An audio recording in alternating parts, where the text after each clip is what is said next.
Hello guys, welcome है, स्वागत है हमारी इस क्लास में। हमारा जो सब्जेक्ट चल रहा है कंटिन्यू, ठीक है, साइंस का सब्जेक्ट, जिसके अंदर हम बायोलॉजी देख रहे हैं, ठीक है। और बायोलॉजी में टॉपिक जो आज हम देखने वाले हैं वो है सेल डिवीज़न, ठीक है, सेल डिवीज़न एवं टिश्यू, ठीक है। तो सेल डिवीज़न जैसे ही ख़त्म हो जाता है, ठीक है, हम स्टार्ट कर देंगे टिश्यू, इसको बोलते हैं ऊतक। चलिए तो स्टार्ट करते हैं आज की क्लासेस। तो पिछले दो क्लास में हमने जो कवर किए हैं, ठीक है, वो है आपका सेल दो क्लास हुआ था, ठीक है। और थर्ड क्लास में हम सेल डिवीज़न और टिश्यू देखने वाले, जितना भी हो सके।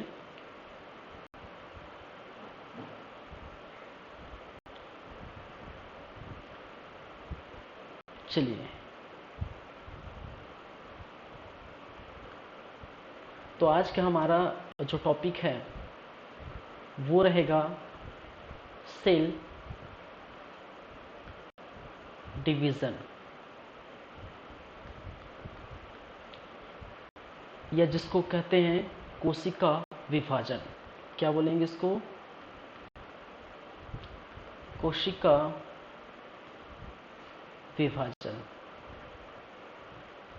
ठीक है।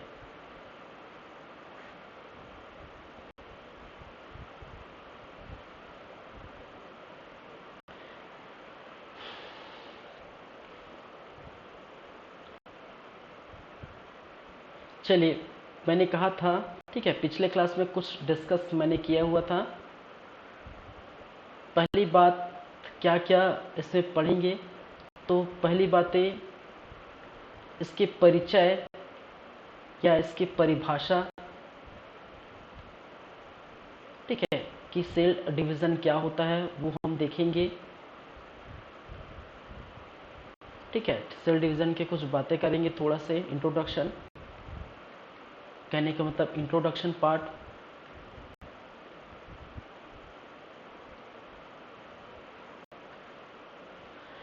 फिर बात करेंगे सेल साइकिल क्या है, ठीक है।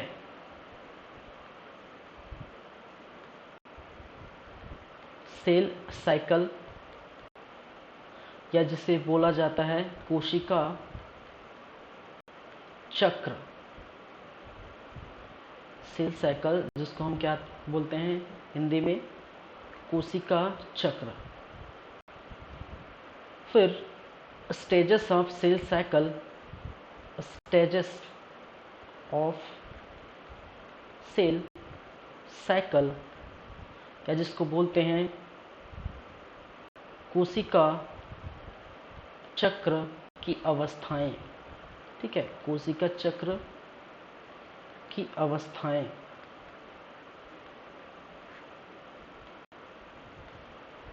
और इसी के अंतर्गत, यह स्पेस नहीं है, मैं यहाँ लिख देता हूँ, इसी के अंतर्गत हम बात करेंगे, ठीक है, असूत्री विभाजन क्या होता है, ठीक है, समसूत्री विभाजन क्या होता है,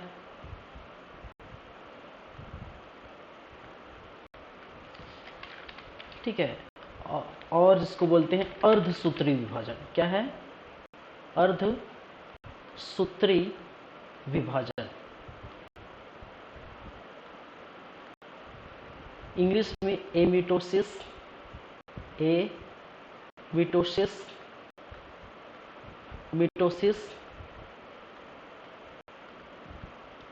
मियोसिस, क्या बोला जाता है? मियोसिस। तो असूत्री विभाजन जिसको हम बोलते हैं एमिटोसिस, समसूत्री विभाजन जिसको बोला जाता है मिटोसिस, और अर्धसूत्री विभाजन जिसको बोलते हैं मियोसिस, ठीक है। ये सभी क्या होते हैं उसकी हम चर्चा करेंगे, ठीक है। और उसके बाद ये जैसे ही खत्म हो जाता है हम चलेंगे टिश्यू, या फिर जिसको बोला जाता है ऊतक, ठीक है। तो ये सारी बातें हम आज की क्लास में करने वाले हैं। तो पहले परिचय या परिभाषा पर चलते हैं।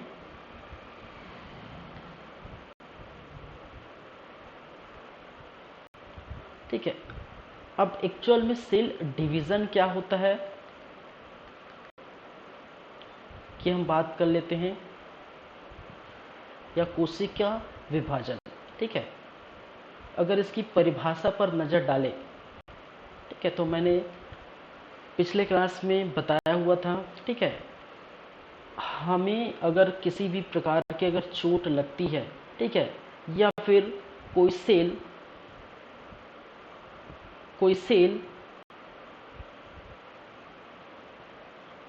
अगर प्रॉपर काम नहीं करता तो वो क्या हो जाता है, वो डिस्ट्रॉय हो जाता है। ठीक है, और डिस्ट्रॉय होने के बाद क्या होता है, दो अलग अलग नए सेल का निर्माण करता है। ठीक है, तो सेल डिवीज़न बेसिकली क्या है, इसकी परिभाषा अगर देखें, ठीक है, तो किसी भी सेल का, ठीक है, किसी भी कोशिका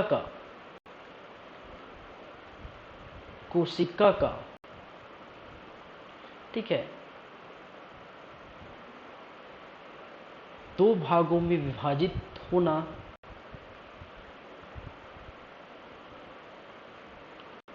दो भागों में विभाजित होना एवं दो नए सेल या कोशिका का निर्माण करना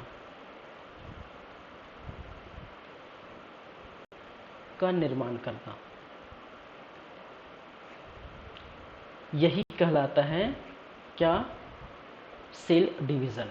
ठीक है, तो कहने का मतलब ये है कि कोई भी कोशिका होगी, जैसे कि एग्जाम्पल पर हम जाते हैं, समझते हैं, और कोई भी कोशिका है, ठीक है, ये एक कोशिका है, ठीक है, ये एक सेल है जिसको हम बोलते हैं पेरेंट सेल। इसको क्या बोला जाता है, पेरेंट सेल। और इसी पेरेंट सेल से अगर दो कोशिका, ठीक है, ये कोशिका टूटेगा, ठीक है, कोशिका का विभाजन होगा, और विभाजन होने के बाद आप दो अलग अलग कोशिका या दो अलग अलग सेल का निर्माण होता है। ठीक है, तो न्यू सेल यहाँ पर देखने को मिलेगा, यहाँ पर भी न्यू सेल।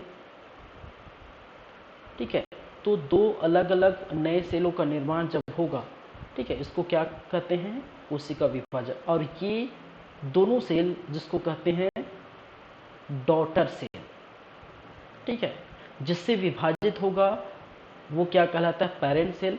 ठीक है, और जो विभाजित होने के बाद बनने वाले नए सेल, इसको हम बोलते हैं डॉटर सेल। ठीक है, तो सेल डिवीज़न का मतलब ये नहीं है सिर्फ विभाजित होना। याद रखिए, सेल डिवीज़न का मतलब सिर्फ इतना ही नहीं है कि विभाजित होना।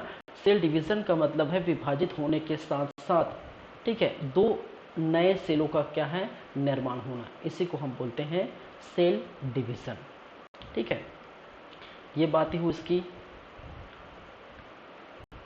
चलिए, सेल डिवीज़न की और कुछ बातें अगर करें, तो मैंने कहा था, ठीक है, इसकी खोज वर्चाउ ने किया था। किसने किया था, वर्चाउ, पहली बात है। ठीक है, चलिए, और ये 1855 में देखने को मिला था। चलिए, मैं इसी को यहीं लिख देता हूँ।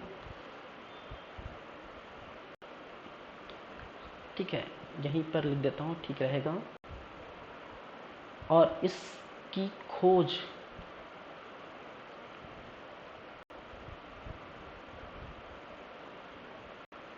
वर्चाउ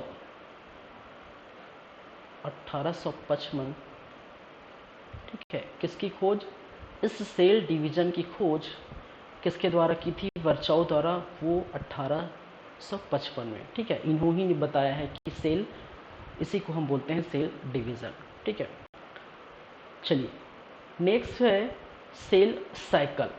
ठीक है, क्या है, सेल साइकिल।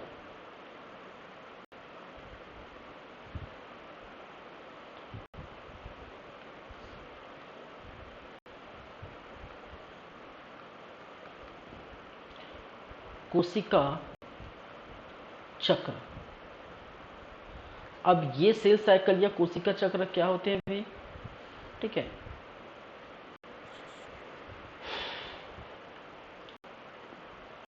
देखिए कोशिका चक्र कहने का मतलब है कि कोई भी सेल, समझिएगा पहले, कोई भी सेल क्या होगा, विभाजित होगा, और विभाजित होने के बाद दो नए सेलों में क्या होगा, दो नए सेलों का निर्माण करेगा।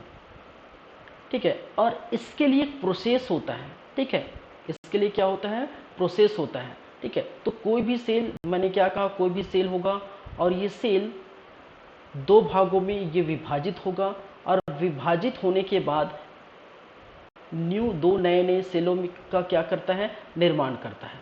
ठीक है, एक ये हो गया, ये दो हो गया है।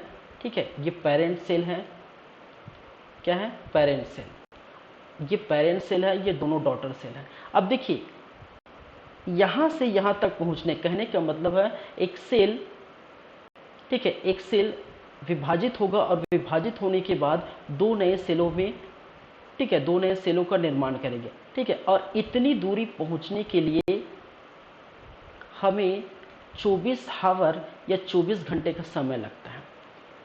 ठीक है, और ये जो 24 घंटे का समय है एक पूरे साइकिल में कंप्लीट होता है। ठीक है, ये पूरा क्या होगा, ये 24 घंटा जो है क्या होगा, साइकिल में कंप्लीट होगा।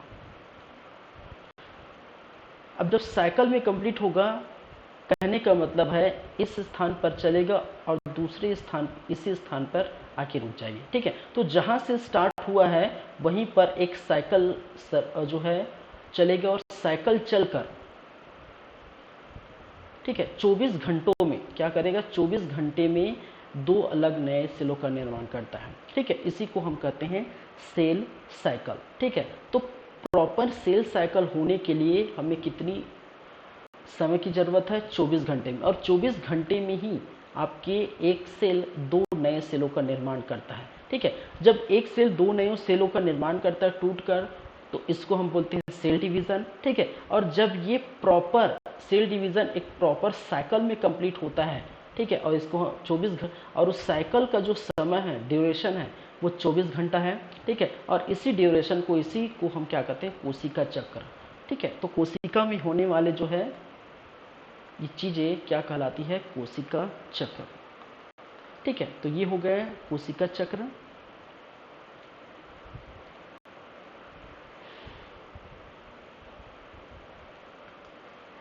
नेक्स्ट है कोशिका चक्र की अवस्थाएं। ठीक है, स्टेजेस ऑफ सेल साइकिल।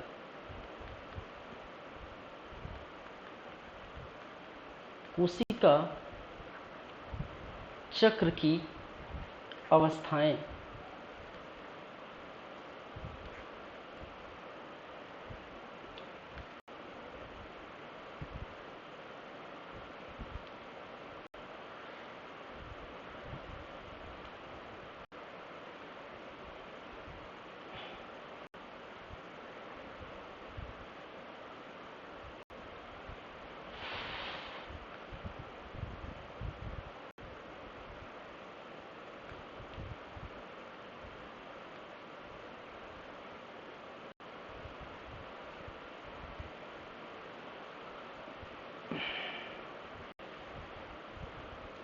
चलिए, स्टेजेस ऑफ सेल साइकिल, कोशिका चक्र की अवस्थाएं।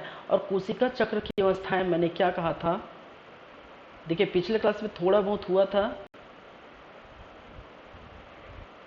ठीक है,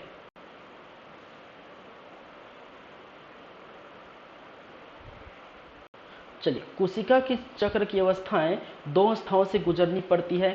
एक जिसको बोलते हैं इंटरफेस, इंटरफेस, या जिसको बोलते हैं अंतरावस्था। ठीक है, अंतरावस्था।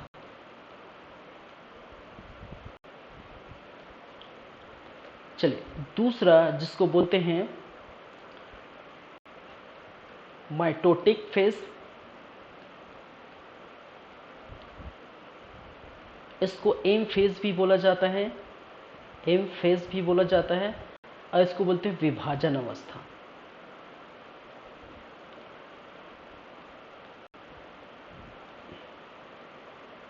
ठीक है, सॉरी, इसके 3 फेजेस हैं, ठीक है, किसके, अंतरावस्था के। एक जिसको बोलते हैं G1 फेज, G1 फेज, दूसरा एस फेज, और तीसरा या थर्ड जिसको बोला जाता है J2 फेज। ठीक है, विभाजन अवस्था के बारे में बात किया जाए तो विभाजन अवस्था को भी 2 यहाँ पर देखने को मिलेगा। एक जिसको बोलते हैं कैरियोकाइनेसिस, ठीक है, कैरियोकाइनेसिस,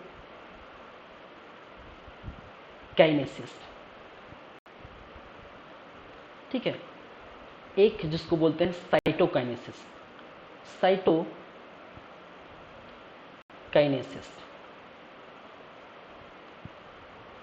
ठीक है। इसको हिंदी में भी कैरियोकाइनेसिस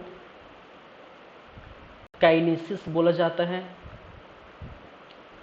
इसको भी साइटोकाइनेसिस,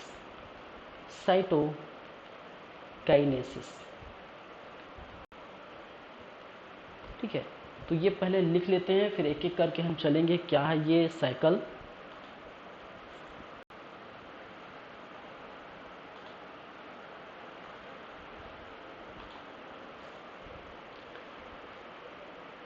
चलिए, मुझे दूसरे पेज की जरूरत पड़ेगी, ठीक है। हम कहाँ थे,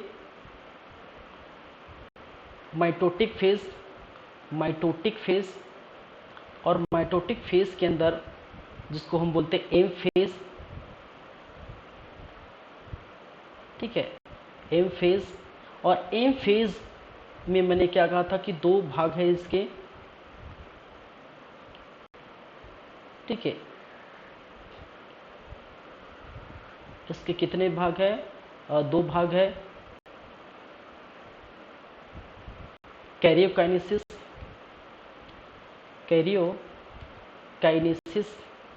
और दूसरा साइटोकाइनेसिस,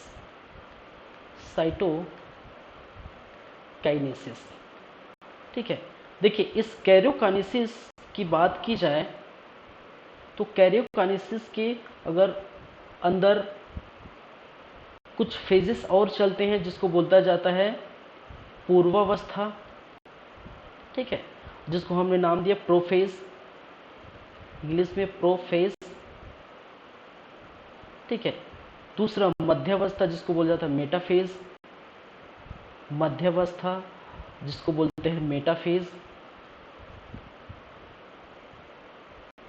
ठीक है। एक है एनाफेज जिसको बोला जाता है टीलोफेज, ठीक है, पश्चावस्था, ठीक है, जिसको बोला जाता है एनाफेज, और जिसको बोलते हैं अंत्यावस्था, ठीक है, अंत्यावस्था, और इसको बोला जाता है टीलोफेज। 4 फेजों से होकर ये गुजरती है, ठीक है। यहाँ पर आप देखेंगे कैरियोकाइनेसिस में आपके साइटोप्लाज्म का क्या होगा, विभाजन होगा।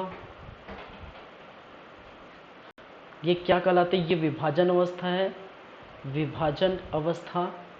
देखिए, अभी कुछ चीज़ मैंने समझाया नहीं है, सिर्फ लिखा हूँ, ठीक है। याद रखिए, समझाना भी प्रॉपर पूरा बाकी है, एक एक चीज़ आपको समझाएंगे, ठीक है। और यहाँ पर आपको केंद्रक का विभाजन होगा, ठीक है, केंद्रक का विभाजन, ठीक है। तो ये विभाजन अवस्था में कैरियोकाइनेसिस में आपको केंद्रक विभाजित होगा, और साइटोकाइनेसिस में आपका, ठीक है, साइटोप्लाज्म विभाजित होगा। साइटोप्लाज्म कहने का मतलब है कि ये वाला पोर्शन, ठीक है, ये केंद्रक कहलाता है, ठीक है। और इसके अंदर जो फ्लूइड भरा है, ठीक है, और इसी को साइटोप्लाज्म कहा जाता है, ठीक है। पूरी ये बॉडी अंदर जो चीज़ें फ्लूइड भरी हुई है, ठीक है, ये प्रॉपर ये बॉडी जहाँ पर कोशिका के अंग उपस्थित होते हैं, कोशिकांग रहते हैं, उसी को हम साइटोप्लाज्म कहते हैं, ठीक है। और जिसको हिंदी में बोलते हैं कोशिका द्रव्य। अब लिख भी लो भाई, कोशिका द्रव्य मैंने कई बार ये बताया हूँ, ठीक है। केंद्रक जिसको बोलते हैं न्यूक्लियस, ठीक है।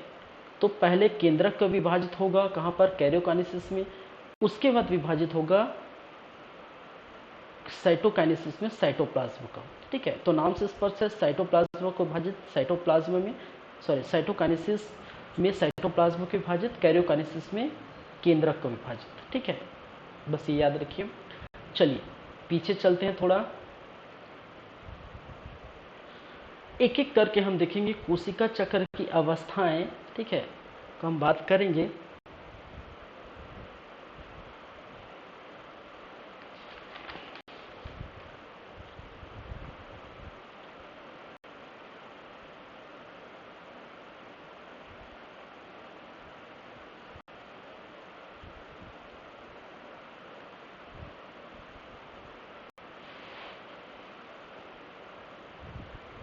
चलिए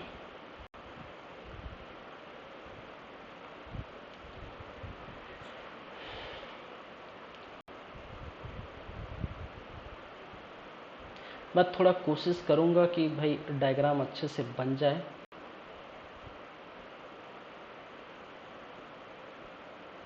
ये हम देख रहे हैं सेल साइकिल, ठीक है।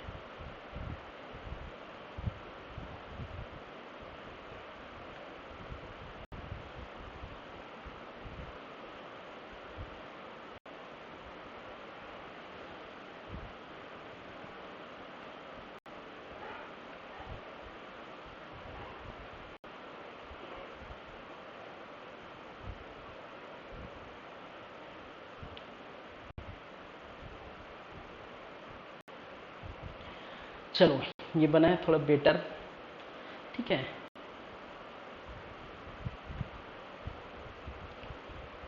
इसके अंदर और एक गोला,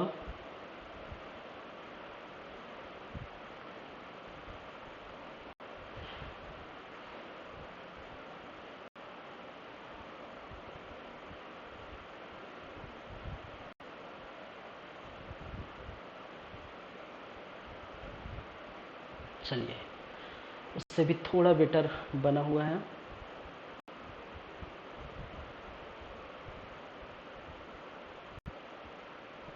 इसको थोड़ा और बेटर बना के देखते हैं, सॉरी।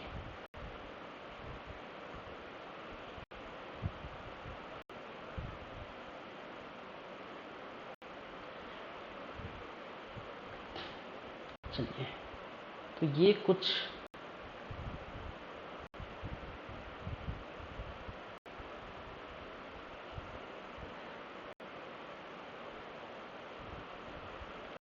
लास्ट बार एक बार और यूज़ कर लेता हूँ।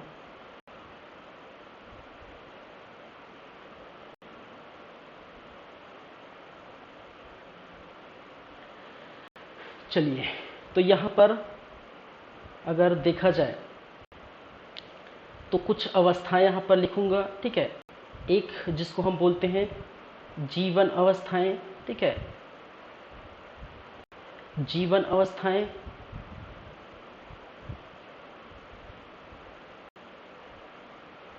ये हो गए, ठीक है। एक जिसको बोलते हैं एस अवस्थाएं, इस तरफ है उसको एस अवस्थाएं, ठीक है। एक है G2 अवस्थाएं, ये है G2 अवस्थाएं, ठीक है। एक जिसको बोलते हैं एम अवस्थाएं और एक जीवन अवस्थाएं, एक जीवन G0, ठीक है, और एक जिसको बोलते हैं एम अवस्थाएं, एम, ठीक है। तो यहाँ से यहाँ तक आपके एम अवस्थाएं, यहाँ से यहाँ तक आपके G0, ये सब क्या है हम देखेंगे, ठीक है। चलिए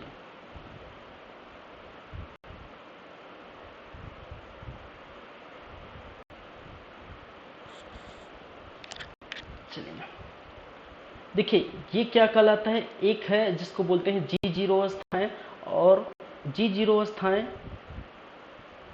ठीक है, और ये G0 अवस्थाएं के अंदर ये रहेगा रेस्ट की कंडीशन में, ठीक है, रेस्ट या फिर जिसको बोलते हैं आराम की अवस्था, जिसको बोलते हैं आरामावस्था।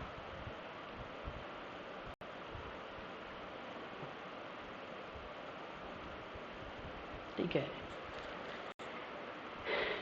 जीवन अवस्थाएं जहां पर आपका RNA एवं प्रोटीन, पहले मैं डायग्राम बना लेता हूं, ठीक है, का सिंथेसिस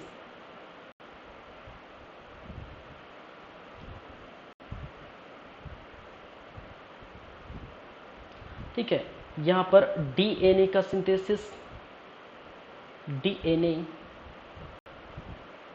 का सिंथेसिस, थैसिस, ठीक है, यहाँ पर G2 अवस्थाएं सेल डिवीज़न के लिए क्या हो जाता है, रेडी हो जाते हैं। मैं सीधा लिख रेडी फॉर सेल डिवीज़न, ठीक है, यहाँ पर मैं लिख दूँ रेडी फॉर सेल डिवीज़न, ठीक है। देखिए, और यहाँ से यहाँ तक, ठीक है, आप G1 से लेके, आप देख रहे हैं G1 से लेके G2, ठीक है, G1 से लेके G2, यहाँ से यहाँ तक हमने एक नाम दिया है, एक साइकिल यहाँ से यहाँ तक चलेगी, ठीक है, और यहाँ से यहाँ तक की हम एक ने, ठीक है, जिसको हमने क्या कहा था, इंटरफेस, इंटरफेस, ठीक है, अंतरावस्था, अंतरावस्था।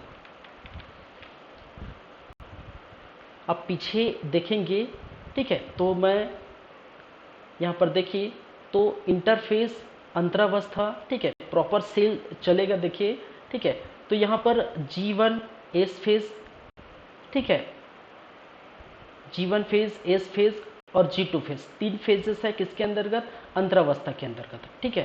तो ये आप देख सकते हैं अंतरावस्था के अंतर्गत, ठीक है, ये आपका G1 फेज है, ठीक है, फिर एस फेज है, फिर G2 फेज है, ठीक है, पहले लिख लेता हूँ प्रॉपर। और एम फेज जैसे आएगा आपका एम फेज स्टार्ट हो जाएगा, कहाँ पर,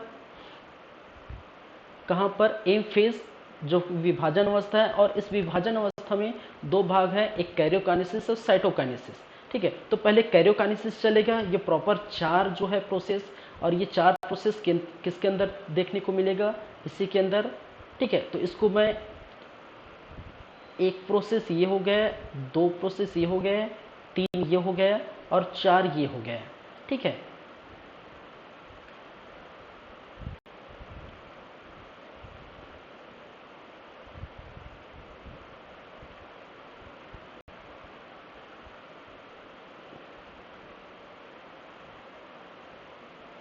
ठीक है, तो 1 2 3 और 4, ठीक है। तो जैसे ही इसको बोला जाता है प्रोफेज, तो मैं यहाँ पर लिख देता हूँ इसका फर्स्ट नेम, एक जिसको बोला जाता है प्रोफेज, दूसरा जिसको मेटाफेज, तीसरा जिसको बोलता है एनाफेज, और चौथा जिसको बोलते हैं टेलोफेज, ठीक है। नेमिंग का सबसे फर्स्ट लेटर लिखा हूँ, प्रोफेज पूर्वावस्था, मध्यावस्था मेटाफेज, पश्चावस्था इंटरफेज और अंतरावस्था टीलो, ठीक है। ये किसके अंतर्गत आता है, ये कैरियोकाइनेसिस के अंतर्गत आता है, ठीक है। तो ये देखिए यहाँ पर, यहाँ से यहाँ तक की अवस्थाएं क्या कहलाता है, कैरियोकाइनेसिस, कहाँ से कहाँ तक, ठीक है। तो ये क्या कहलाता है, कैरियोकाइनेसिस,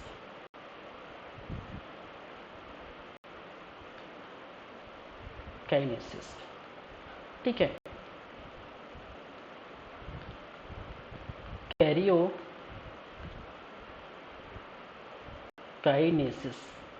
ठीक है। तो अभी समझने वाली बात ही नहीं है, क्योंकि मैं जस्ट अभी ड्रॉ कर रहा हूँ, ठीक है। और यहाँ से यहाँ तक की अवस्था किसके अंदर, एम फेजेस के अंदर, और यहाँ से यहाँ तक की अवस्था, इसको हम बोलते हैं साइटोकाइनेसिस, साइटोकाइनेसिस,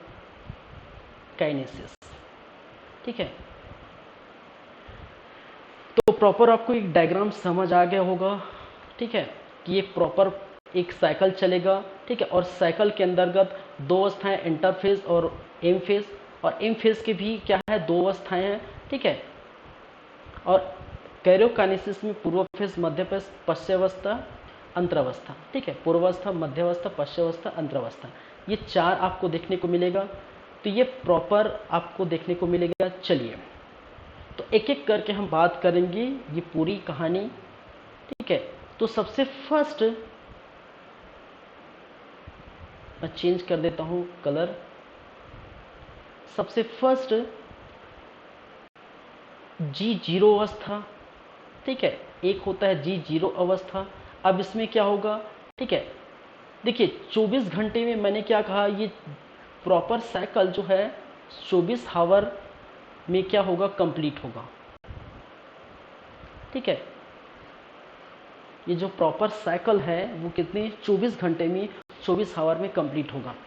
अब इस कंप्लीशन में सबसे स्टार्टिंग का जो पॉइंट है वो क्या है, G0 अवस्था। और इस G0 अवस्था में ये रेस्ट की अवस्था में रहता है, रेस्ट या विराम की अवस्था में, ठीक है,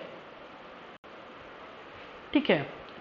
और रेस्ट अवस्था में रहेगा, फिर वो स्टार्ट करना शुरू करेगा, और स्टार्ट करेगा किससे, वो G1 अवस्था से, G1 फेज, ठीक है। और इस G1 फेज में आपको क्या देखने को मिल रहा है, यहाँ पर उन्होंने यहाँ पर G1 अवस्था में एक तो आरएनए एवं प्रोटीन, ये दोनों का क्या करेगा, निर्माण करेगा, ठीक है। याद रखिए कई बार क्वेश्चन ऐसे क्वेश्चन पूछा गया है, निम्नलिखित सेल साइकिल में से किस अवस्था में प्रोटीन का निर्माण होता है, निम्नलिखित साइकिल के किस अवस्था में डीएनए का निर्माण होगा, ठीक है। ऐसे क्वेश्चन आपसे पूछे जाते हैं, ठीक है। तो फर्स्ट में आप देखेंगे G0 अवस्था में रेस्ट की कंडीशन में रहेगा, फिर G1 अवस्था आएगा, वहाँ पर आरएनए प्लस प्रोटीन का सिंथेसिस करे, कहने का मतलब आरएनए और प्रोटीन का निर्माण इस स्टेज में करेगा, और ये स्टेज कहलाता है G1 अवस्था, मैंने यहाँ पर लिखा हुआ है, ठीक है। उसी प्रकार आगे चलेंगे तो देखेंगे थर्ड, जिसको बोलते हैं एस फेज, ठीक है, या फिर एस अवस्था। इस अवस्था में आप देख सकते हैं क्या हो रहा है, डीएनए और हिस्टोन प्रोटीन, यहाँ पर लिख सकते हैं, और मैं यहाँ स्पेस नहीं है, तो डीएनए और हिस्टोन प्रोटीन का क्या होगा, निर्माण होगा, ठीक है। तो डीएनए प्लस हिस्टोन प्रोटीन का निर्माण, मैंने कहा था आरएनए क्या होता है, डीएनए क्या होता है, ठीक है,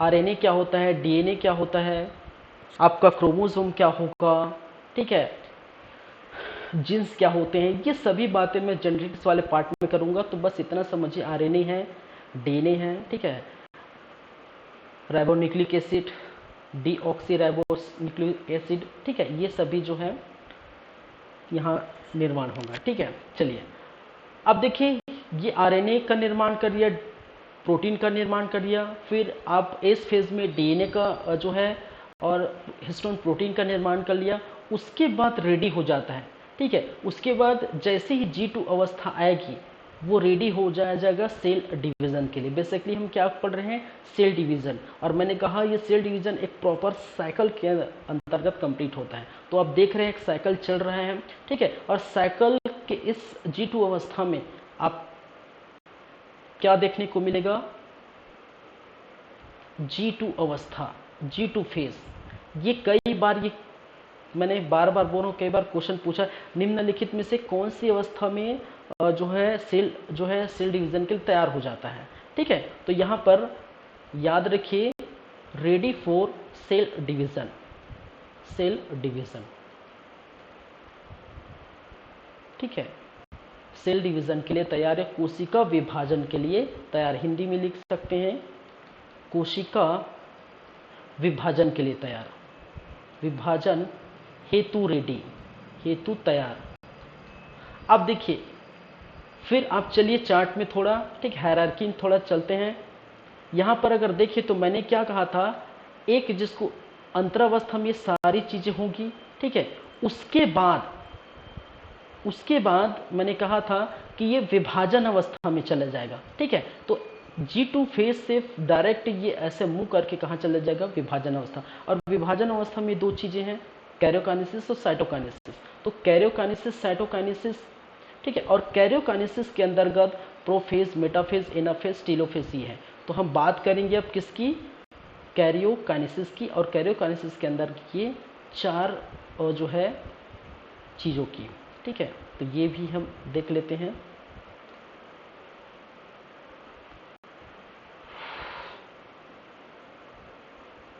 ठीक है, नेक्स्ट है विभाजन अवस्था।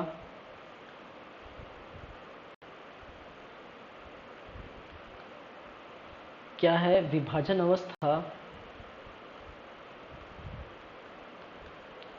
अवस्था? ठीक है।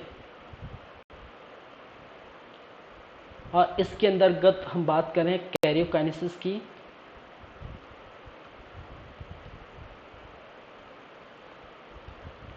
और कैरियोकाइनेसिस में 4 चीज़ें हैं। पहला जिसको बोला जाता है पूर्व अवस्था या प्रोफेज, ठीक है, प्रोफेज, या हिंदी में इसको बोलते हैं पूर्वावस्था, ठीक है। चलिए तो एक एक करके हम देखेंगे क्या ये है ये चीज़।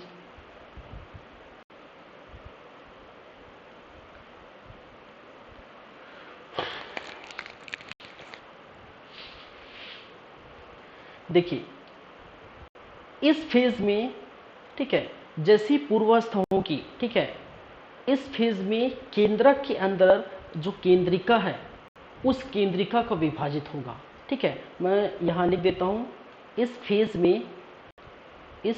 में, ठीक है, केंद्रिका जिसको इंग्लिश में बोला जाता है न्यूक्लियस, ठीक है, केंद्रिका का विभाजित हो जाता है, ठीक है, केंद्रिका का विभाजन हो जाता है, विभाजन होगा, ठीक है। चलिए अब देखिए, अगर बात करें तो ये, अगर एक प्रॉपर सेल की बात करें, ये सेल है, ठीक है, और यहाँ पर ये केंद्रक है, ठीक है, और इसके अंदर एक छोटा सा और गोलनुमा संरचना है। मैं थोड़ा बड़ा कर देता हूँ,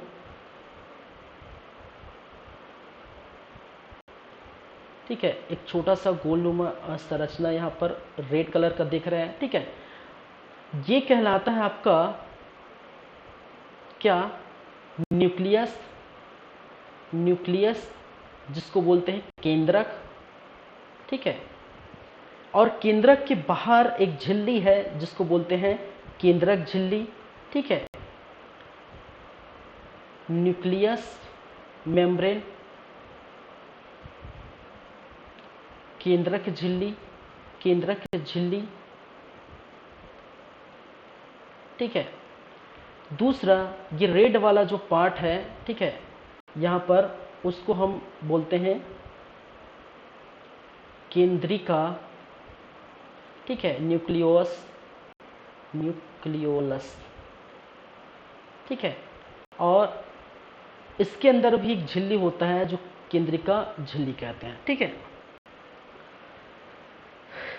तो देखिए यहाँ पर क्या होगा, यहाँ पर केंद्रिका का विभाजित होगा, ठीक है। मतलब ये जो बीच वाला रेड वाला पार्ट है, ठीक है, ये रेड वाला पार्ट है और इसके अंदर इस टाइप की संरचना मैंने बताया था, एक थ्रेडनुमा संरचना, धागीनुमा संरचना निकली होती है, ठीक है। इस प्रकार से धागीनुमा संरचना, थ्रेडनुमा संरचना निकली होती है, ठीक है। तो बेसिकली क्या होगा, यहाँ पर ये वाला पार्ट डिवाइड होगा, ठीक है, और डिवाइड होने के बाद मैं इसको यहाँ बना देता हूँ, इसके बाद स्टेप ये हो जाएगा, ठीक है। ये डिवाइड होगा और डिवाइड होने के बाद ये कैसा बनेगा, ये बनेगा इस प्रकार से, ठीक है। ये प्रॉपर ये न्यूक्लियस और न्यूक्लियस दोनों क्या हो जाएंगे, डिवाइड हो जाएंगे, ठीक है, गायब हो जाएगा, कहने का मतलब विभाजित हो जाएगा। और विभाजित होने के बाद आपको इस प्रकार से संरचना आपको देखने को मिलती है। मैं कलर चेंज कर देता हूँ। इस प्रकार से संरचना देखने को मिलती है, ठीक है। तो बीच वाला जो पार्ट देख रहे हैं न्यूक्लियस का, तो ये प्रॉपर ये पार्ट क्या हो जाता है, खत्म हो जाता है, ठीक है। तो हमारे पास नया क्या बन गया है, ये हमें न्यू मिल गया। किस फेज में न्यू मिल गया, प्रोफेज अवस्था में, ठीक है। ये अवस्था आपको देखने को मिलेगा, ठीक है। तो हमारा सेल जो है प्रॉपर कैसा होता है, ऐसी अवस्थाएं रहती है सेल की।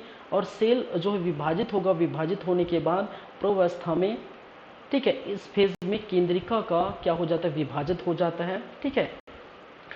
प्लस अब केंद्रक झिल्ली भी विभाजित हो जाते हैं, ठीक है। एवं केंद्रक झिल्ली भी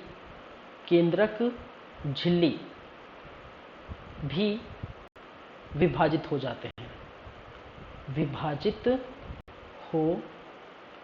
हैं, ठीक है। तो ये इस प्रकार से आप देख सकते हैं।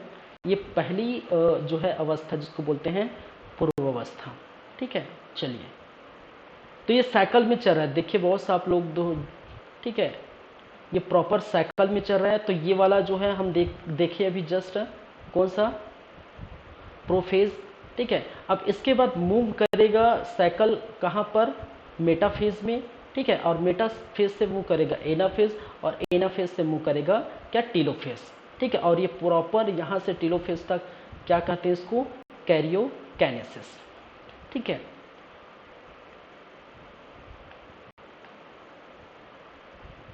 चलिए नेक्स्ट है दूसरा जिसको बोलते हैं प्रोफेज के बाद आएगा मेटाफेज। क्या है, मेटाफेज, जिसको बोला जाता है मध्यवस्था।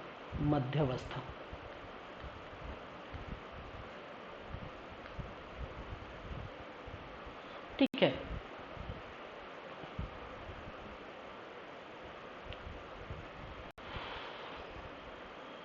क्या बोलते हैं, मध्यावस्था। चलिए, इस मध्यावस्था में क्या होगा, अब देखिए ये इस अवस्था में, अब देखिए इस अवस्था से फिर आगे बढ़ेगा, ठीक है। इस अवस्था से आगे बढ़ेगा, तो पहले ये अवस्था कैसी थी, ठीक है। ए अवस्था जो है इस प्रकार से आप देख रहे हैं, ठीक है। ये सेल है, ठीक है। और न्यूक्लियस जो है, न्यूक्लियस, ठीक है, केंद्रक और केंद्रिका यहां पर क्या हो जाते थे, डिवाइड हो जाते थे, खत्म हो जाते थे, ठीक है। और उसके बाद ये अवस्था बनेगी, ठीक है। और इस अवस्था में क्या होगा, देखिए इस अवस्था में होने वाला है कि ये जो धागेनुमा संरचना है, ठीक है, ये जो धागेनुमा संरचना, और इस धागेनुमा संरचना को हम कहते हैं क्रोमेटिड धागा। क्या बोलते हैं, क्रोमेटिड धागा या क्रोमेटिड थ्रेड, ठीक है।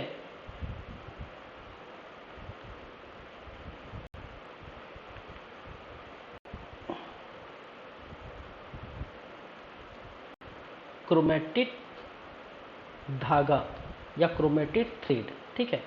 और देखिए इस क्रोमेटिड थ्रेड या क्रोमेटिड धागा है, ये क्या होगा, संकुचित होगा, ठीक है। और ये संकुचित होगा, ठीक है, सिकुड़ जाएगा। संकुचित होने के बाद क्या हो जाएगा, सिकुड़ जाएगा, और सिकुड़ करके ये क्रोमोसोम का निर्माण कर लेता है, ठीक है। ये अवस्था है। अब देखिए ये क्या होगा, ये इस प्रकार से मैंने क्या कहा, सिकुड़ जाएगा, और सिकुड़ने के बाद इस प्रकार से क्या हो जाएगा, क्रोमोसोम का क्या करेगा, निर्माण करेगा, ठीक है।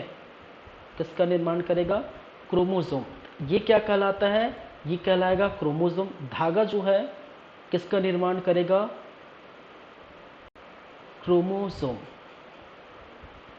और क्रोमोसोम कहने का मतलब है गुणसूत्र का क्या कर रहा है, निर्माण कर रहा है, ठीक है। और जैसे गुणसूत्र का निर्माण होगा वो दो अलग अलग गुणसूत्रों में विभाजित होगा, ठीक है। कितने गुणसूत्र में, दो अलग अलग गुणसूत्र में विभाजित हो जाएगा। तो ये अलग गुणसूत्र, ठीक है।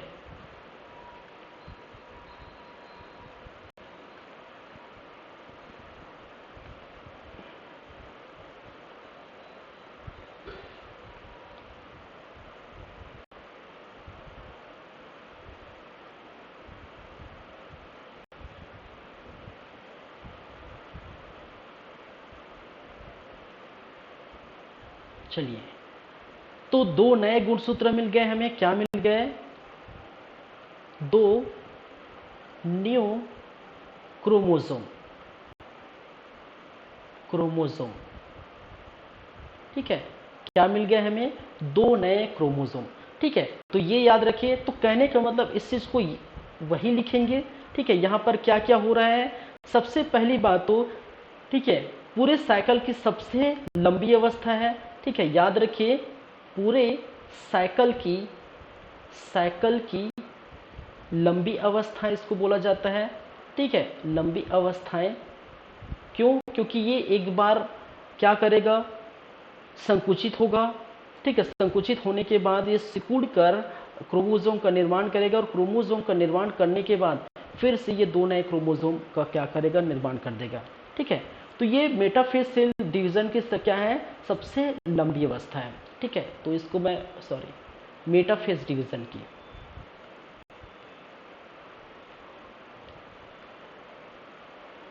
तो हम बोल सकते हैं मेटाफेज डिवीजन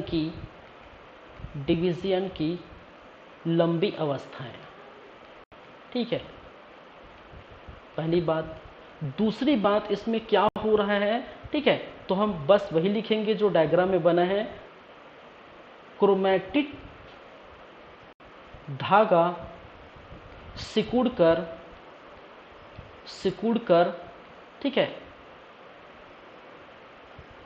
क्रोमोसोम या गुणसूत्र का निर्माण कर लेता है, ठीक है।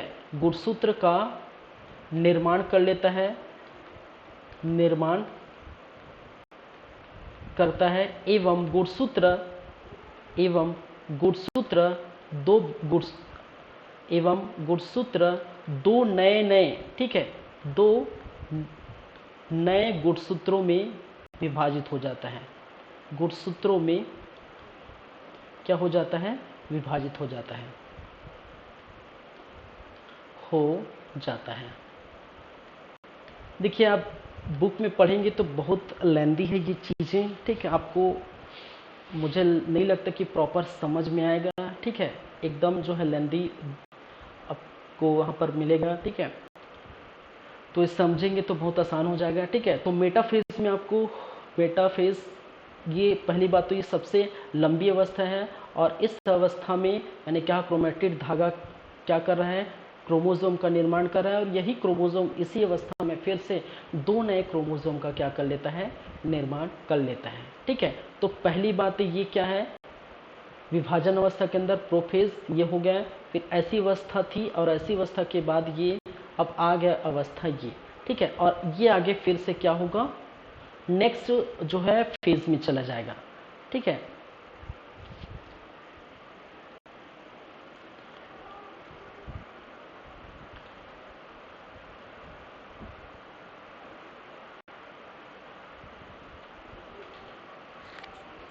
सॉरी,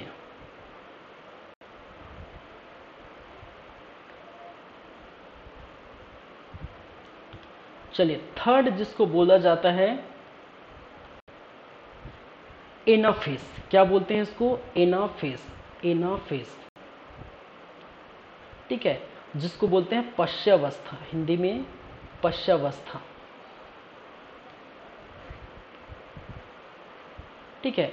तो एनाफेज या पश्चावस्था क्या होगा इसके अंतर्गत, वो हम देखेंगे, ठीक है। तो फिलहाल हमारा जो है सेल का कंडीशन किस प्रकार है, ठीक है। इस प्रकार आपको देखने को मिलेगा सेल का कंडीशन, ठीक है। तो मैं इसको यही ड्रॉ कर देता हूं,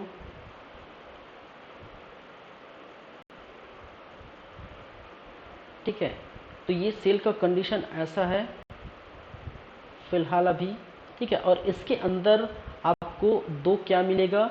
गुणसूत्र मिलेगा, ठीक है। द्विगुणित जो है दो, इस प्रकार से क्या देखने को मिलेगा? गुणसूत्र मिलेगा,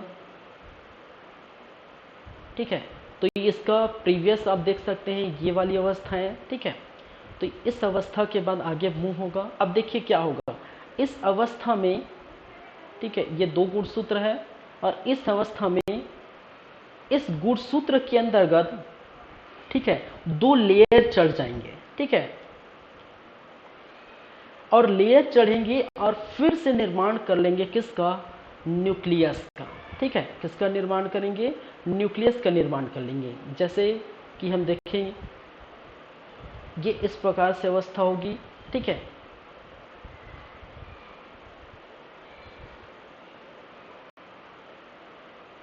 और यहाँ पर मैं यहाँ पर 2 क्रोमोसोम बना देता हूँ। ठीक है, इस 2 क्रोमोसोम के अंतर्गत अब देखेंगे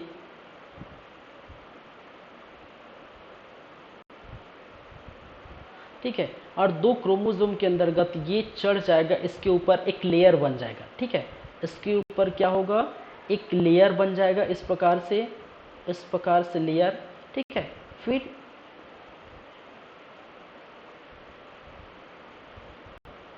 इस प्रकार से ऊपर एक और लेयर आपको देखने को मिलेगा। ठीक है, ये क्या कहलाता है, ठीक है, ये जो ग्रीन कलर का लेयर है इसको हम कहते हैं न्यूक्लियस। ठीक है, जिसको बोला जाता है केंद्रक।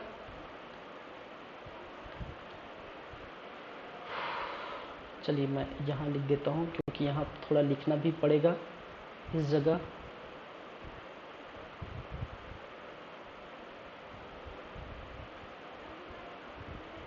न्यूक्लियस जिसको बोलते हैं केंद्रक। ठीक है, और जिससे थोड़ा सा ब्लू कलर में है, ठीक है, वो क्या कहलाता है, न्यूक्लियर मेम्ब्रेन। ठीक है, न्यूक्लियस मेम्ब्रेन जिसको बोलते हैं केंद्रक झिल्ली, केंद्रक झिल्ली।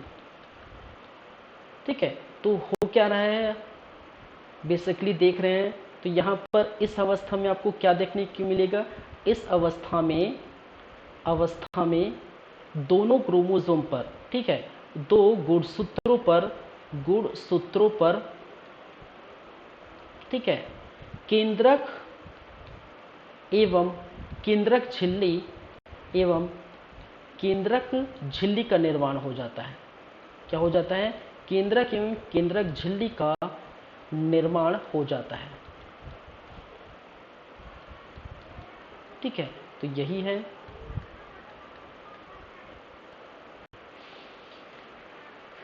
चलिए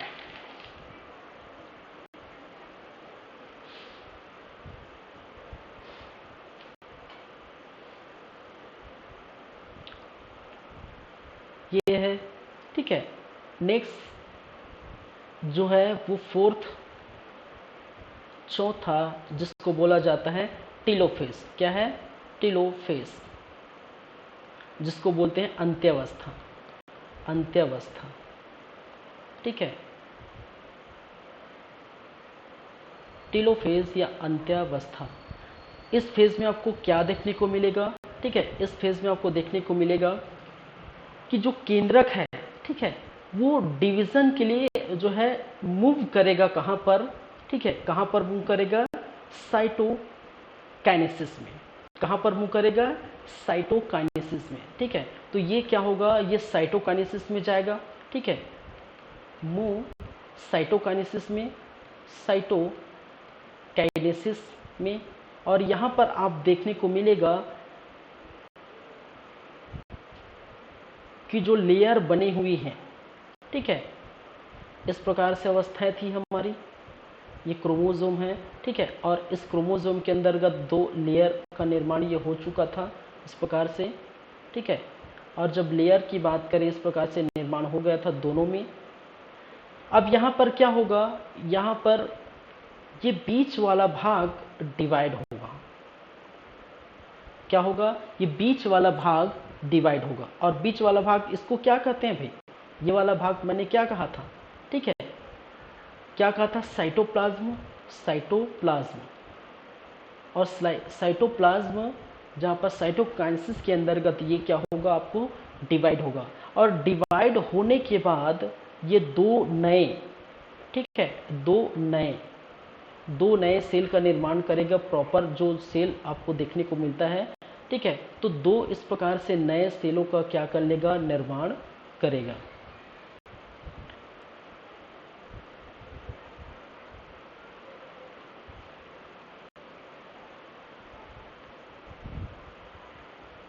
ठीक है,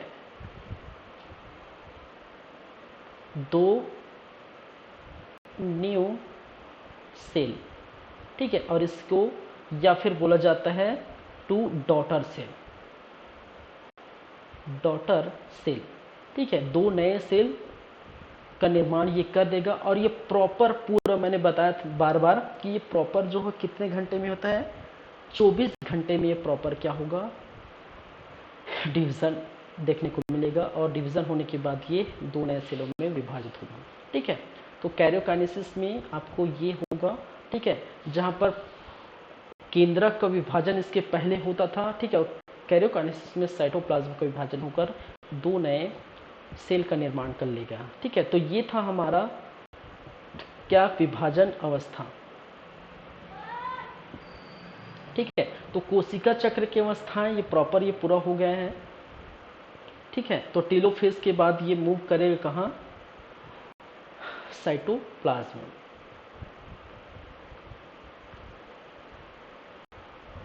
चलिए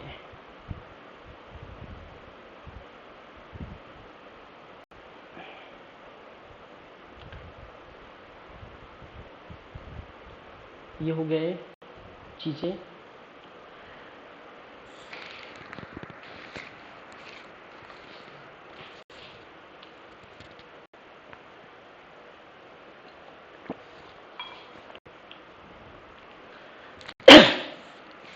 सॉरी,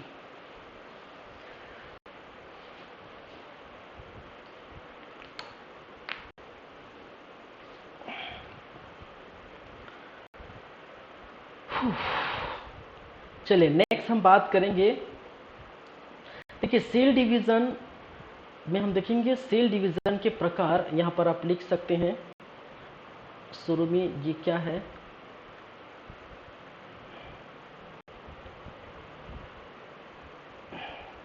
ये सेल डिवीज़न के प्रकार के अंतर्गत, ठीक है,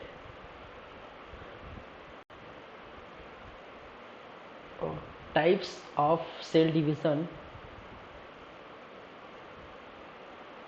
ठीक है। तो कितने टाइप के, ठीक है, तो स्पेस नहीं है तो मैं कहाँ लिख दिया हूँ, यहाँ लिख दिया हूँ, ठीक है। 3 types of division of cell division, ठीक है। इसको मैं प्रॉपर लिख देता हूँ।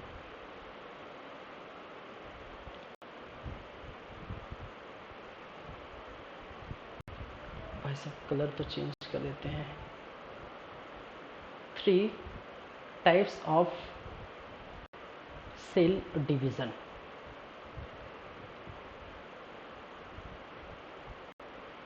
ठीक है।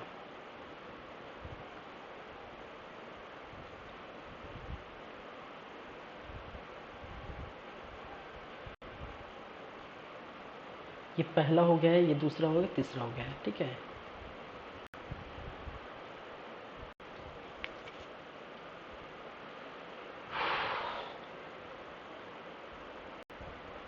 चलिए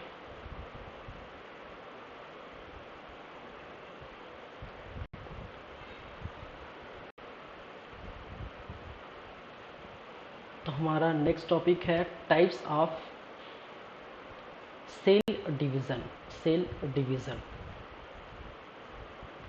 ठीक है। कोशिका विभाजन, कोशिका विभाजन, विभाजन के प्रकार, ठीक है।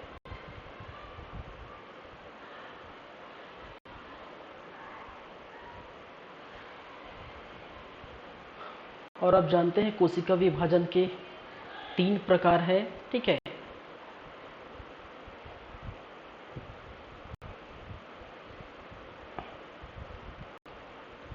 ठीक है, एक चीज को बोला जाता है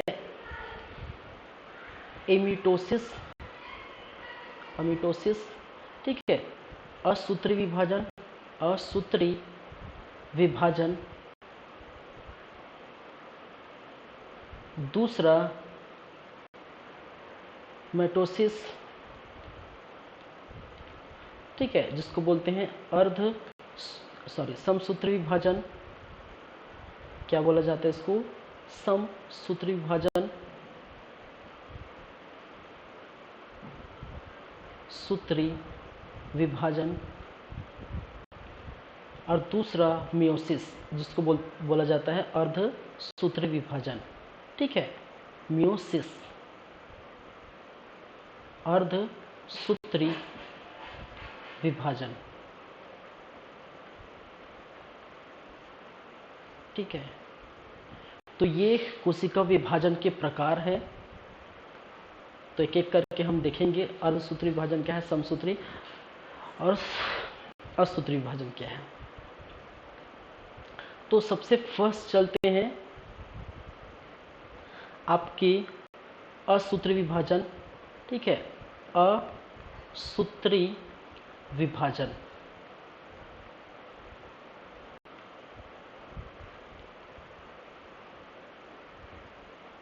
ठीक है, और इस असूत्री विभाजन में एक एक करके हम बात करेंगे क्या क्या चीज़ें हैं। ठीक है, तो सबसे पहली बात की खोज कर लेते हैं। भाई साहब डिस्कवर किसने किया? कई बार ये क्वेश्चन पूछे जाते हैं। वार्चाउ साहब ने। ठीक है, वार्चाउ ने खोज किया था किसकी? असूत्री विभाजन में। ठीक है, और ये प्रोकैरियोटिक सेल, ठीक है, किसमें देखने को मिलता है? Prokaryotic cell. तो ये भाई साहब प्रोकैरियोटिक सेल मैंने बताया था, प्रोकैरियोटिक सेल क्या होते हैं। ठीक है, प्रोकैरियोटिक सेल उस सेल को कहा जाता है जो, इसको हम बोलते हैं यूनिसेलुलर या फिर यूनिसेलुलर। ठीक है, एक कोशिकी। ठीक है, तो एक कोशिकी जो जीव है, ठीक है, उसी को हम कहते हैं प्रोकैरियोटिक, उसी को कहा जाता है यूनिसेलुलर। ठीक है, तो प्रोकैरियोटिक सेल या यूनिसेलुलर जीव, इसके अंदर क्या हो जाता है? असूत्री विभाजन देखने को मिलता है। और असूत्री विभाजन इसमें क्या होगा? आपके जो साइटोप्लाज्म है, ठीक है, क्या होगा इसमें? साइटोप्लाज्म दो भागों में, ठीक है, दो भागों में विभाजित होकर नए सेल का निर्माण करते हैं। नए सेल का निर्माण करते हैं।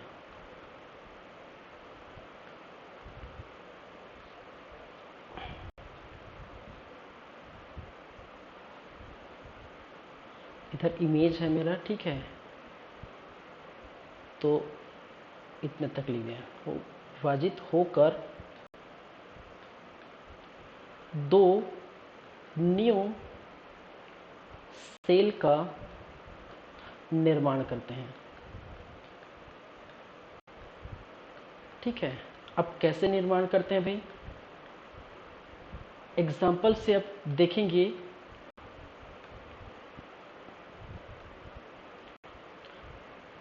तो कोई सेल है, ठीक है,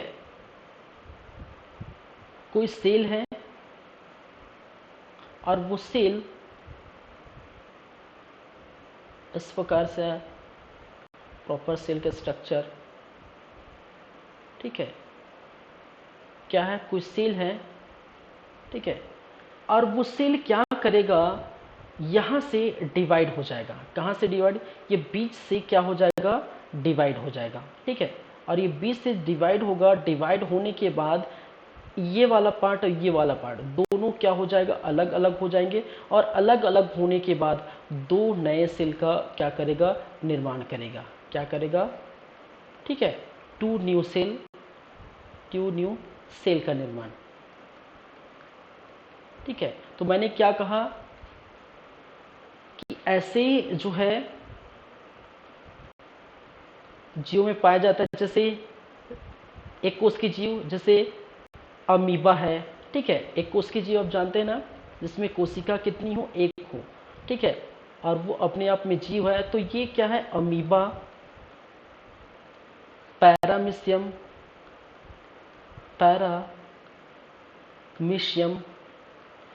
यूग्लिना, नील हरित शैवाल, नील हरित शैवाल, ठीक है। ऐसे जो है जीवों में आपको क्या देखने को मिलेगा, असूत्री विभाजन, ठीक है। तो असूत्री विभाजन के बारे में मैंने क्या कहा, वर्चाउ साहब ने क्या था, ये प्रोकैरियोटिक सेल में पाया जाता है। प्रोकैरियोटिक सेल कहने का मतलब जहां पर एक कोश की जीव है, ठीक है, उसको हम प्रोकैरियोटिक सेल कहते हैं। तो साइटोप्लाज्म विभाजित हो जाता है, साइटोप्लाज्म विभाजित होकर दो नए सेलों का निर्माण कर लेता है, ठीक है। और ये क्या कहलाता है, असूत्री विभाजन।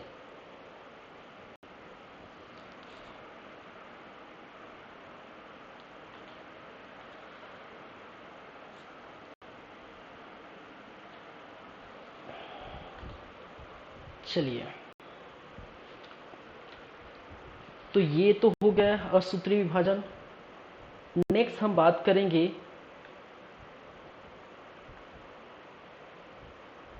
सेकंड, जिसको बोला जाता है समसूत्री विभाजन। समसूत्री विभाजन, ठीक है। इसको इंग्लिश में बोलते हैं मिटोसिस।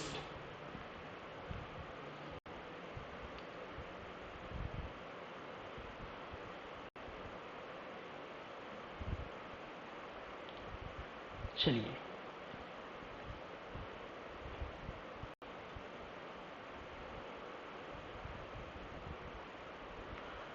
अब इसमें क्या देखने को मिलेगा, ठीक है, मिटोसिस। तो पहले जैसे मैंने वहाँ लिखा, तो यहाँ भी खोज देख लेते हैं, ठीक है। वाटर एवं फ्लेमिंग, ठीक है, क्या है, वाटर फ्लेमिंग,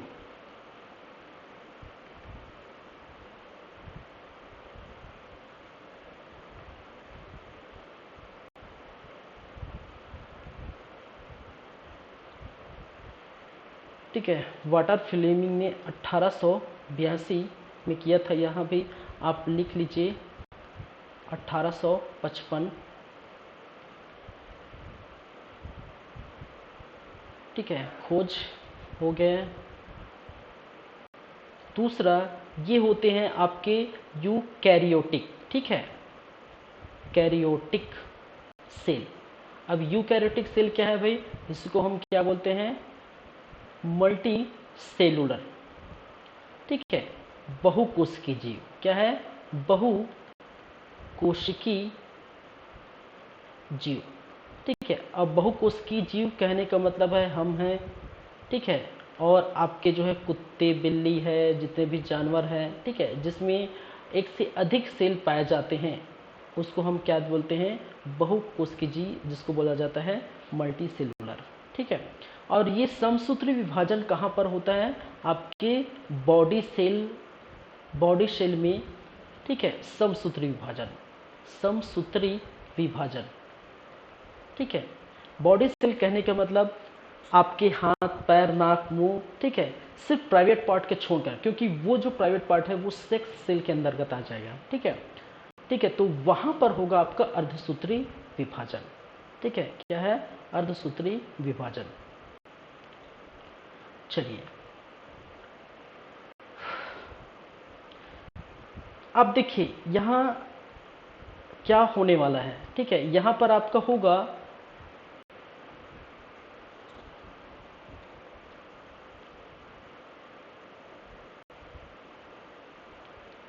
ठीक है, इसमें समान गुणसूत्र आपको देखने को मिलेगा, ठीक है। यहां पर क्या होगा, समान गुणसूत्र, ठीक है, गुणसूत्र। समान गुणसूत्र कहने का मतलब है कि अगर हमारे बॉडी सेल 46 है, ठीक है, क्रोमोसोम की संख्या कितनी है हमारे बॉडी में, 46, पेयर में क्या है 23, ठीक है।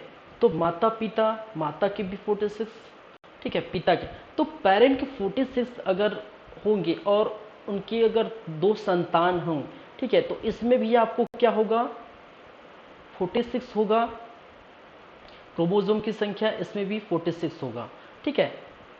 ये क्या है, नंबर ऑफ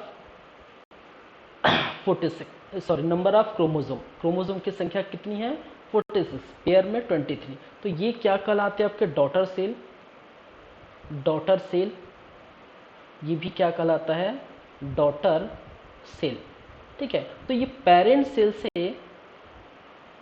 सेल से अगर विभाजित होगा, ठीक है, तो विभाजित होने के बाद दो नए डॉटर सेल बनेंगे, तो क्रोमोसोम की संख्या यहाँ पर समान होगी।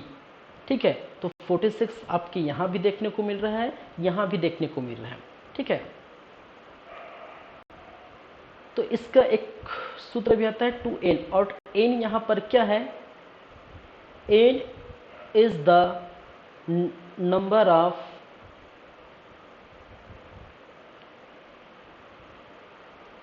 ठीक है क्रोमोसोम विच इज डिवाइड,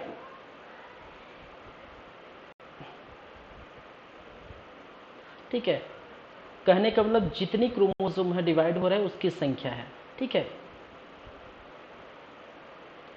कहने का मतलब है कितनी क्रोमोसोम, मैं हिंदी में ही लिख देता हूँ, कितनी क्रोमोसोम,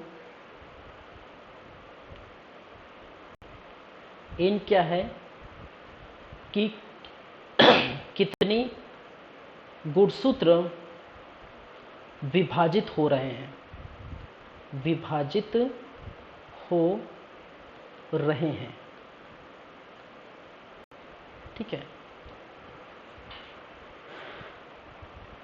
तो यहां पर मिल जाएगा। ठीक है, जिससे एक क्रोमोसोम विभाजित हो रहा है, तो इसको अगर हम देखें, ठीक है, एक क्रोमोसोम विभाजित हो रहा है, तो यहाँ पर n क्या है, क्रोमोसोम की संख्या जो विभाजित हो रहा है।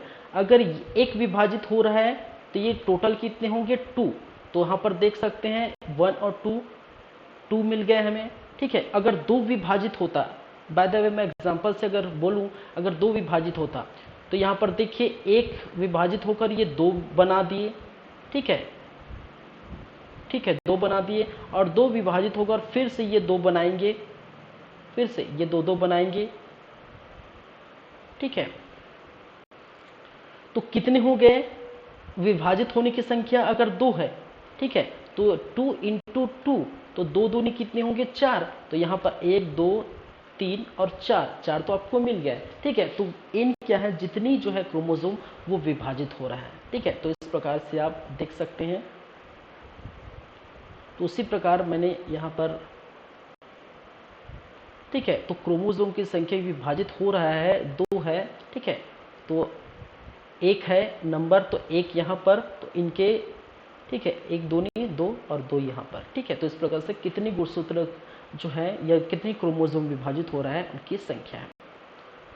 ठीक है, तो यहाँ पर क्रोमोसोम की संख्या कितनी भी बनेगी, क्रोमोसोम की संख्या जो है समान रहेगा, चाहे 2 से 4 बने, 8 बने, 10 12 15 20 जितना भी बने।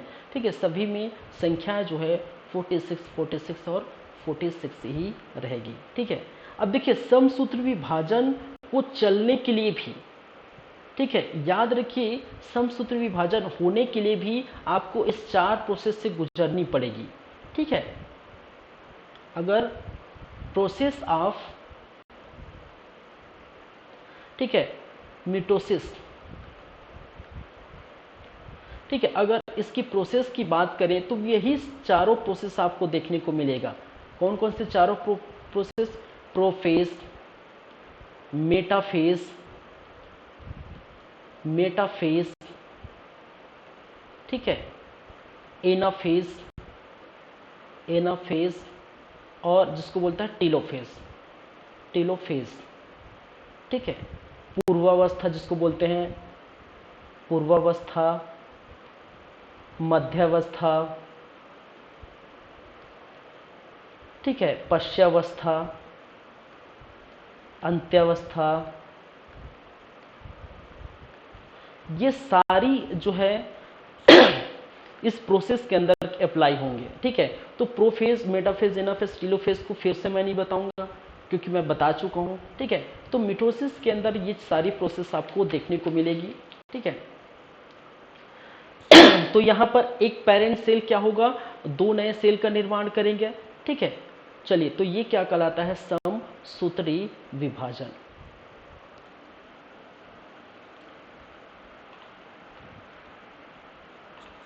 चलिए नेक्स्ट है आपका अर्धसूत्री विभाजन। ठीक है, नेक्स्ट हम बात करेंगे जिसको बोला जाता है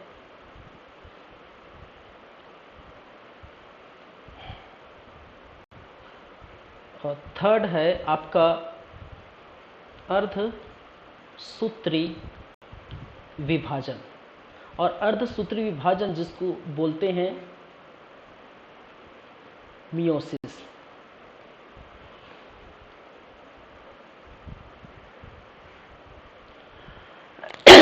सॉरी, चलिए अर्धसूत्री विभाजन, ठीक है, ये भी क्या है, यूकैरियोटिक में होता है। ठीक है, यूकैरियोटिक सेल में होता है। और यूकैरियोटिक सेल कहने का मतलब है मल्टी सेलुलर, जैसे मैंने बोला। ठीक है, मल्टी सेलुलर कहने का मतलब है बहुकोशिकीय जीव। बहुकोशिकीय और बहुकोशिकीय जीव क्या कौन कौन से होंगे, जैसे मैंने बताया मैं हूँ, सभी जानवर है, पेड़ पौधे जितने भी है वो क्या कहलाएंगे, बहुकोशिकीय जीव। तो बहुकोशिकीय जीव में देखने को मिलेगा। और ये जो है देखिए, ये प्रकार का क्या है, सेक्स सेल है। ठीक है, ये क्या है, सेक्स सेल, जिसको बोला जाता है लिंग कोशिका। लिंग कोशिका, और लिंग कोशिका का यहाँ पर क्या बोलता है, लिंग कोशिका में क्या होगा, ठीक है, अर्धसूत्री विभाजन होगा। अर्धसूत्री विभाजन, ठीक है, लिंग कोशिका या फिर सेक्स सेल में क्या हो जाएगा, अर्धसूत्री विभाजन होगा। ठीक है, तो मनुष्य के जो बॉडी डिफरेंट बॉडी पार्ट है वहां पर क्या हो रहे थे, वहां पर हो रहा था समसूत्री विभाजन। लेकिन जो सेक्स सेल है, ठीक है, जहां प्राइवेट पार्ट के अंदर जो है सेक्स सेल है, वहीं पर होगा आपकी लिंग कोशिका, और वहां पर आपको देखने को मिलेगा अर्धसूत्री विभाजन। ठीक है, और इस अर्धसूत्री विभाजन में आपके एक पेरेंट सेल, याद रखिए, एक पेरेंट सेल क्या करेगा, पिछले में क्या हो रहा है, तो 2, यहां पर 4, एक पेरेंट सेल क्या करेगा, 4 नए सेलों का निर्माण करेगा। ठीक है, सेलों का क्या करेगा, निर्माण करेगा। ठीक है, सेल का निर्माण करेगा।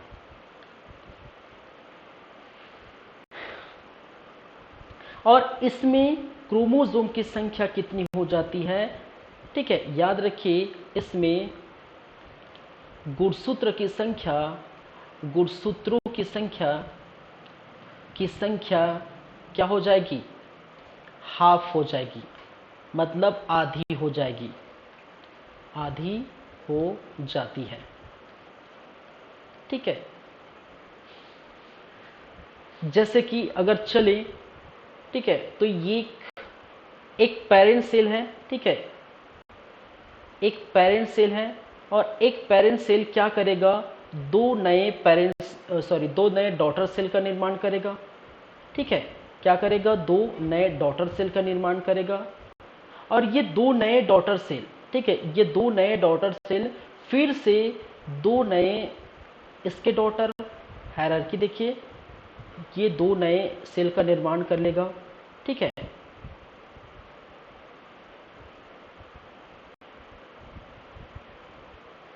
दो नए सेल का निर्माण करेगा। तो ये देखिए, ये नंबर 1, नंबर 2, नंबर 3 और नंबर 4, तो ये पेरेंट सेल है।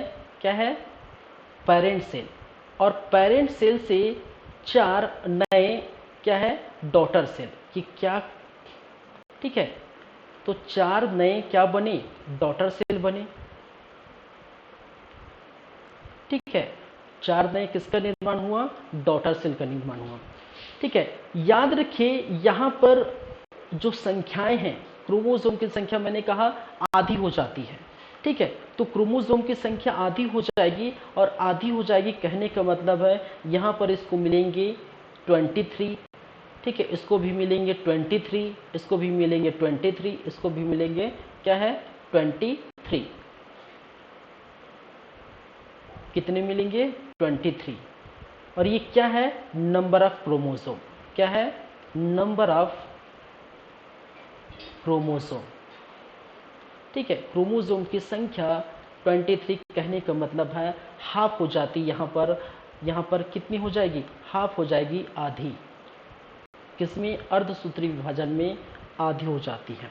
ठीक है, और यहाँ पर देखिए जैसे कि पिछले मैंने कहा था अर्धसूत्री प्रोसेस, मिटोसिस के जो प्रोसेस है, ठीक है, तो मिटोसिस ये 4 प्रोसेस लेके चलेगा। ठीक है, तो उसी प्रकार यहाँ पर भी जो प्रोसेस है, ठीक है, अगर प्रोसेस को हम देखें, प्रोसेस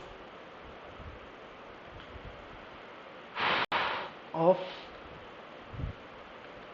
मियोसिस, ठीक है, तो मियोसिस को प्रोसेस लेके चले तो इसके 2 प्रोसेस हैं। ठीक है, एक प्रोसेस जिसको बोला जाता है मियोसिस 1, क्या बोला जाता है, मियोसिस 1, और दूसरा जिसको बोलते हैं मियोसिस 2। ठीक है, ये मियोसिस 1 और मियोसिस 2, और मियोसिस 1 मियोसिस 2 कुछ नहीं है, बस यही 4 चीजें हैं। ठीक है, ये प्रोफेज, दूसरा metaphase, third anaphase, fourth telophase. और यहां पर भी आपको देखने को मिलेगा first prophase, second metaphase, third anaphase, fourth telophase. मैं हिंदी में नहीं बताऊंगा भाई, हिंदी में कई बार लिख लुआ हूं। ठीक है, एनाफेज, पूर्वावस्था, मध्यावस्था, पश्चावस्था, अंत्यावस्था। ठीक है, तो मियोसिस की प्रोसेस में मियोसिस 2 भी है और मियोसिस 1 भी है, मियोसिस 1 और मियोसिस 2। देखिए अब यहाँ पर मियोसिस कहाँ पर आपको देखने को मिलेगा, इस दोनों जगह, जैसी पेरेंट सेल से इस डॉटर सेल का निर्माण होगा, ये भी क्या है, डॉटर सेल है। ठीक है, दोनों क्या है, डॉटर सेल। इसको भी कितने कितने मिले होंगे, 23 यहाँ इनको भी मिलेंगे 23। ठीक है, यहाँ भी आपको यहाँ पर 1 से 2 बने, 1 से 1 और 2 बने। ठीक है, अब देखिए ये वाला जो प्रोसेस है, जो पहले से ये 2 बने, इसको हम बोलते हैं क्या, मियोसिस फर्स्ट।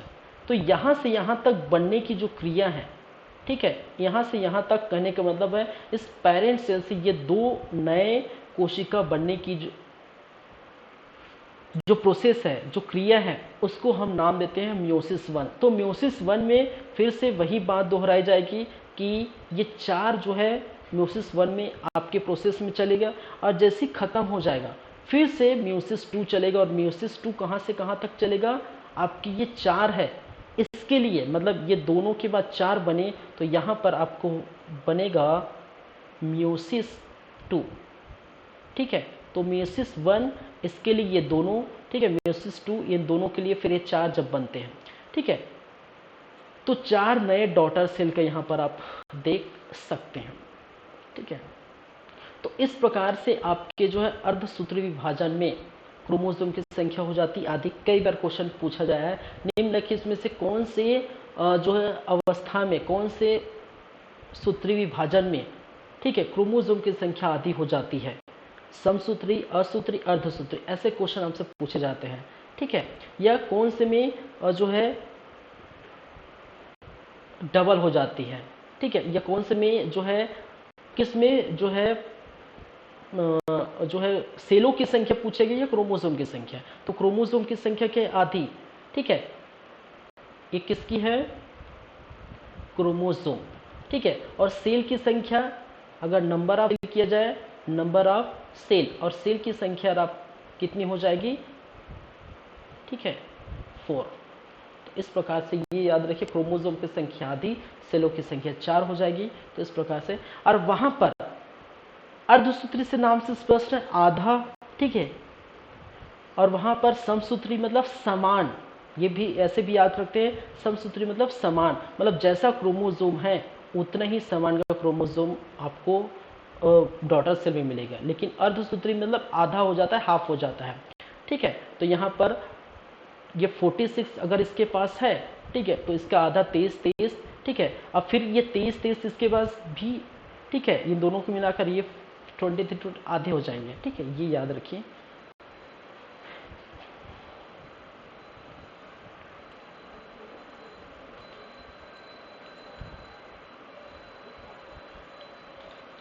चलिए तो ऐसी स्थिति आपको देखने को मिलेगी। ठीक है, तो देखिए, तो ये हो गया आपका, आज हमने क्या क्या देखे। आज यहीं पर हम रखेंगे क्लास अपनी। ठीक है, क्योंकि अब सेल साइकिल जो है, ठीक है, सेल डिवीज़न, कोशिका विभाजन में सारी चीज़ें हम देख लिए हैं।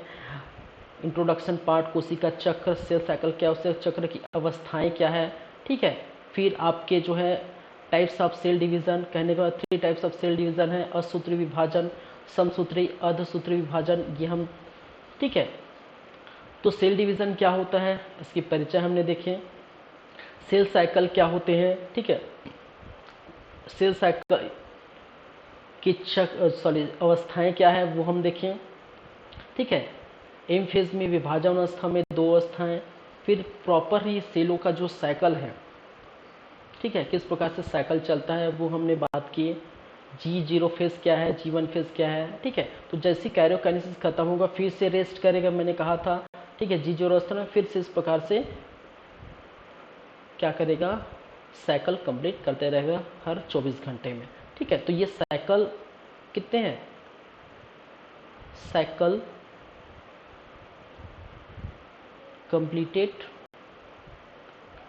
इन 24 आवर्स। ठीक है, तो साइकिल जो है 24 आवर में कंप्लीट होगा। ठीक है, ये 4 फेज हम देखें। फिर विभाजन अवस्था में प्रोफेज क्या होता है, मेटाफेज क्या होते हैं, एनाफेज क्या होता है, टीलोफेज क्या है, फिर कोशिका विभाजन के प्रकार, समसूत्री क्या है, ठीक है, अर्धसूत्री, असूत्री विभाजन क्या है। ठीक है, ये सभी हमने बात किए। तो इस प्रकार से आपका कोशिका और कोशिका विभाजन लगभग 3 क्लास में ये ख़त्म हो गया। ठीक है, तो नेक्स्ट क्लास में अगर टॉपिक रहेगा आपका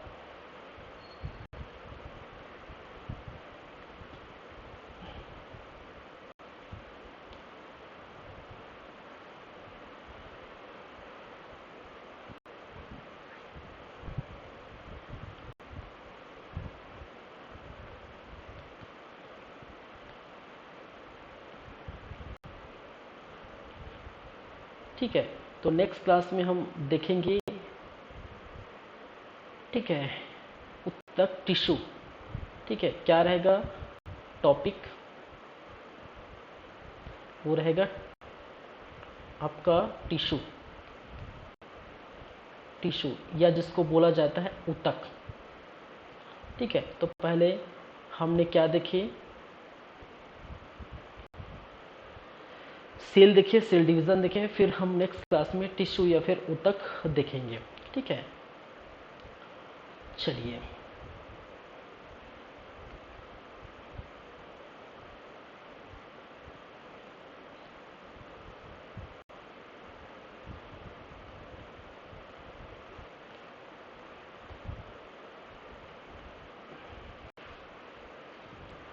ठीक है, तो कंटिन्यू हमारी क्लास चलती रहेगी। ठीक है, अलग अलग जो है सब्जेक्ट की। ठीक है, तो ये साइंस का ये सब्जेक्ट है आपका बायोलॉजी, उसके बाद physics, chemistry, technology, ecology, environment, ये सारे जो है वो आप देखेंगे। ठीक है, तो आज के लिए बस इतना रखते हैं। ठीक है, नेक्स्ट क्लास में हम ऊतक पढ़ेंगे, टिश्यू पढ़ेंगे। ठीक है, चलिए,